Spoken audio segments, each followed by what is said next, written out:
And just like that, it's October, and we can get spooky.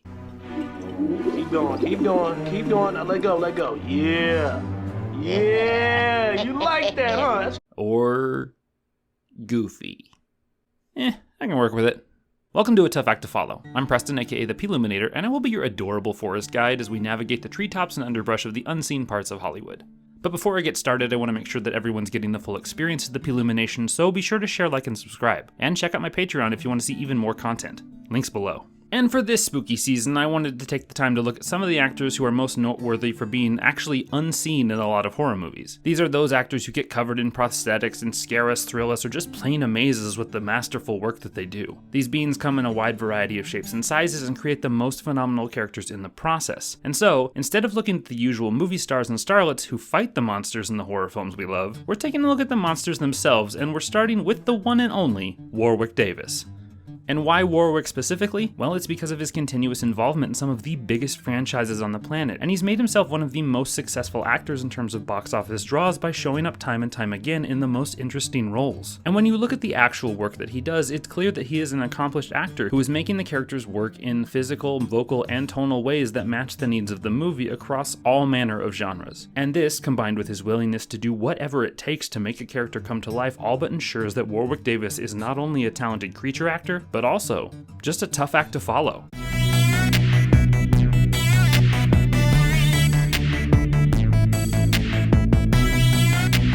Creature actors have to do some fantastic heavy lifting of the characters because they can often lose the very aspects that most actors think of when it comes to building characters. That is, the dialogue. Creatures come in a wide variety, and not all of them get to play characters who can or even will speak, and even when they do, sometimes those words are distorted, dubbed over, or transformed into monstrous sounds. And Warwick's actually fortunate because he gets to use his own voice more often than not, but not always. And so, it takes a defined and purposeful physicality to sell a role, even if you don't have a voice to it. And so, to make up for a role that doesn't have the voice included, you have to give it a defined and purposeful physicality in order to better sell it. Alright, you want something to eat?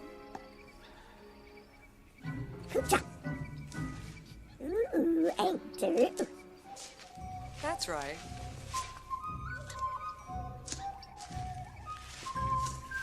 Come on.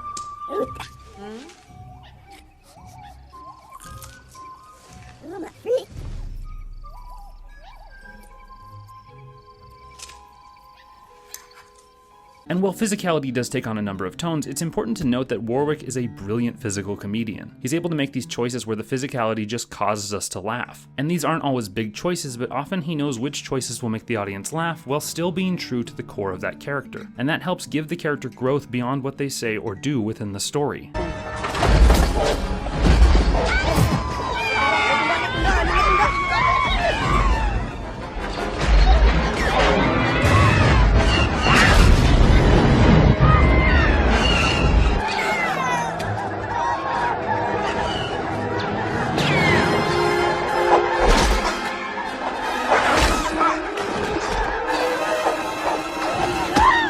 And I want to be clear here, physical comedy does not always mean slapstick. This is the thing we most often think of with physical comedy, you know, people falling over, tripping on things, awkwardly balancing stuff, bonking their heads on something, the list goes on and on. But physical comedy can also come in how we sit, walk, or otherwise perform our actions in a way that conveys humor without even saying a word. And there are many times where Warwick gets to do this even though he doesn't really get to have a voice, or his voice is replaced, but you can tell that while yes, the voice is a part of the character, whether his or not, it would not ultimately work unless it was paired with the physicality, and that's what makes the whole thing come together. Alright, this isn't an idea that has any merit at all, but Marvin, can you give me a hand? Give me a hand. Ha ha, very funny. How am I supposed to drive this pod with one arm, stupid you? And this goes a step further because, well, yes, he can use physicality to sell comedic moments, he can also use it to sell tragic ones as well. He can use that physical control to help sell a character in a way that adds depth to the hard-to-watch moments as well as the vocal choices that are being given on top of him. We always think of dramatic deaths as a verbal thing. The big exasperated sigh, the line that's hard to get out that actually has something really profound about it, but we can't sell it unless there's also a physical presence either. And so it's important to remember that the actors physically need to capture that moment just as much as they do vocally. Sometimes even more so. I don't see what all the fuss is about. Kogons are the worst marksmen in the galaxy. Ooh. For God's sake, stop! ceasefire.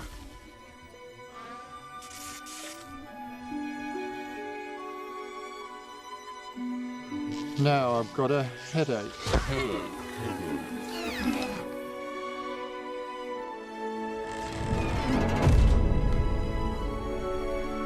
And so far we've only looked at characters who don't really have vocal or facial reactions to their choices. But it's important to note that Warwick is not just a body. He's also well aware of the vocal and facial choices and how those can not only add to the existence of a character he's creating, but actually give it more depth and sometimes change the very tone that we get from those characters. This tone is absolutely necessary for creature actors because what the creature feels isn't always what's consistent with the tone of the movie, but it still needs to be honest for the role.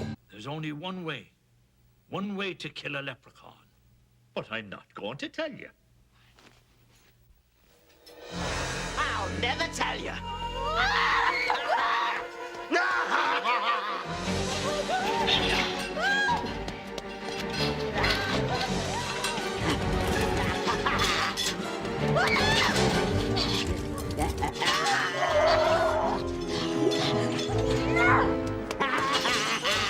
What often makes horror movies work so well is the tone of the villain. While certainly we want the audience to feel that fear and tension, the villains themselves are not always in the same mindset, especially since they will not likely have the same terror as their victims, especially if they're somewhat supernatural beings who can access far higher degrees of power than anyone that they're chasing. And because of this, a lot of horror movies have an element of camp and fun in certain stories. This can blend a line between horror and comedy and can ultimately make a movie better because of it.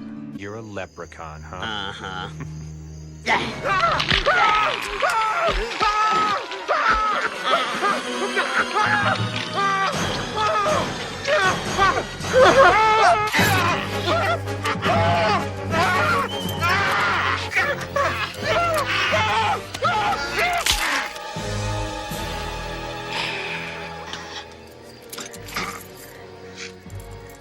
that was fun.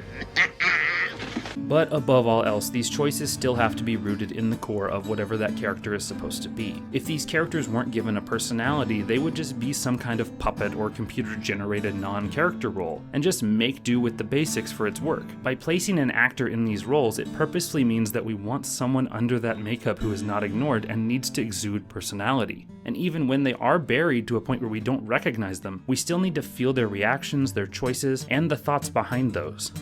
The sword presented itself to us in a moment of need. We didn't steal it.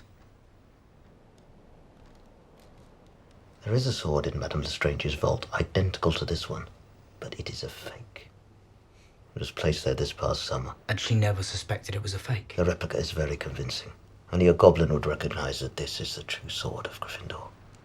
Who's the acquaintance? A Hogwarts professor. As I understand it, he's now headmaster. Because creature actors are still actors, and yes, they do get buried under tons of makeup, but it is no different than when we talk about motion capture. The process is still an acting process, and the portrayal requires the same level of commitment to create a character as if they weren't wearing any of that makeup.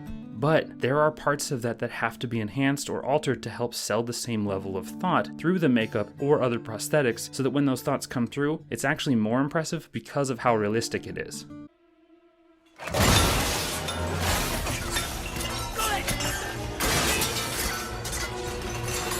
We had a deal, Grandpa. So come to the sword.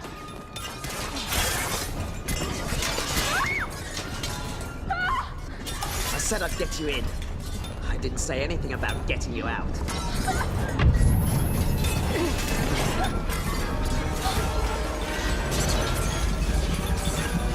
And what allows Warwick to do this is that he's an actor first and foremost. He creates characters and lets the needs and desires of those characters motivate his choices, and this still happens when he's buried under all that makeup, giving voice to building a character, but it's better still when he just gets to be himself, because he's a long-standing character actor and his presence is just as important in bizarre and wild characters as it is out of them. We come all this way and now Elora Dannon's gonna die. No, we can still defeat Bemorda. She's too powerful, Roselle. Transform and I'm destroying her.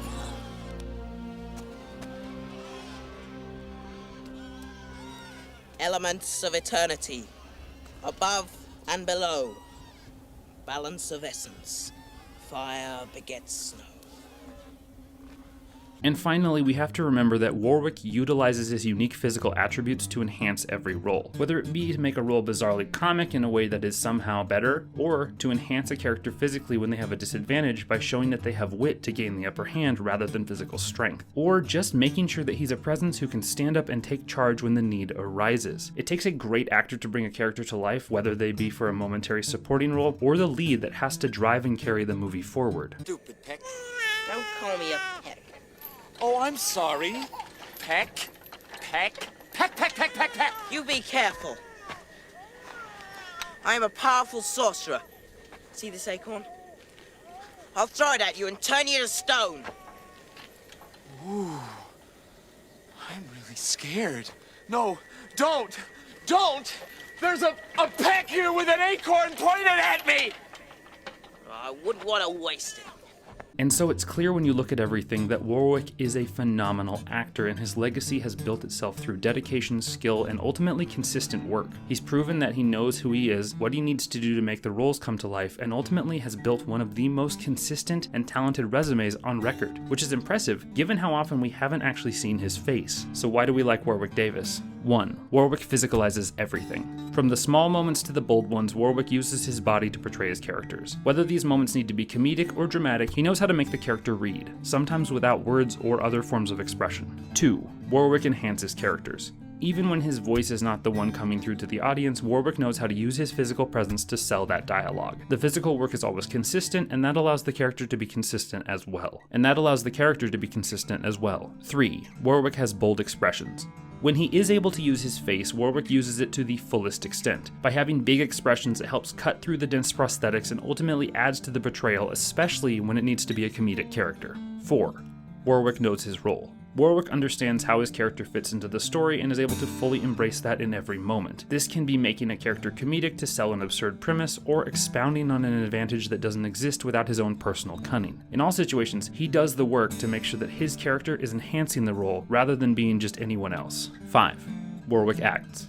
While it can be easy for Warwick to play creatures and be simple characters with little depth, Warwick makes each character deep and interesting and doesn't settle for doing anything less than playing full characters both in and out of makeup.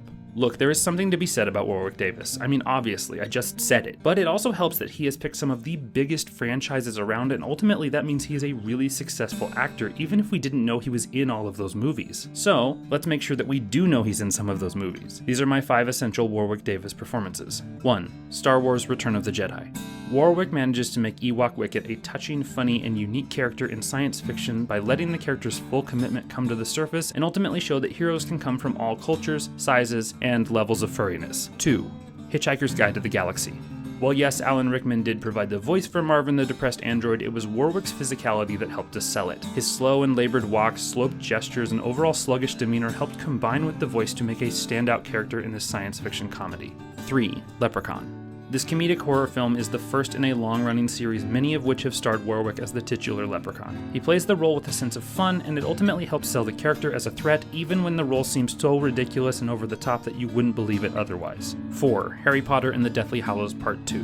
Putting aside the controversy of this franchise for a moment, it's important to know that Warwick has been a presence throughout the series, and while his role as Professor Flitwick is noteworthy, it's actually his portrayal of Goblin Griphook in the final entry that makes the biggest impact. He uses cleverness, cunning, and a truly remarkable subtlety to show himself as a brilliant actor amongst a cast of some of the best in the business. 5. Willow. It's not often that creature and character actors get major leading roles in movies, let alone without all the makeup on, so to watch Warwick take full control of this fantasy adventure and really sell his status as a hero and a leading man is a phenomenal thing. He uses the same tools as he does in all his other roles, but gets the added bonus of his full expressions to help make the final product a delight for the whole family. And that is why Warwick Davis is a tough act to follow. Thank you all for watching. What Warwick Davis roles are your favorites? Who are other actors you love to see portray monsters, animals, and all manner of creatures in between? Let me know in the comments down below. And if you like this video, be sure to give it a like. If you do, I will bring you back your baby. I promise. To see even more, be sure to check out my Patreon and get exclusive content and a shout out like my cool parents. Thanks, Mom and Dad. And share this one around to help everyone see it. I appreciate the help. And to be sure you never miss another episode of A Tough Act to Follow, one to watch, complex casting, or welcome to the party, pal, be sure to subscribe. Thanks again for watching, and as I always say, thanks for taking the time to get Ploominated.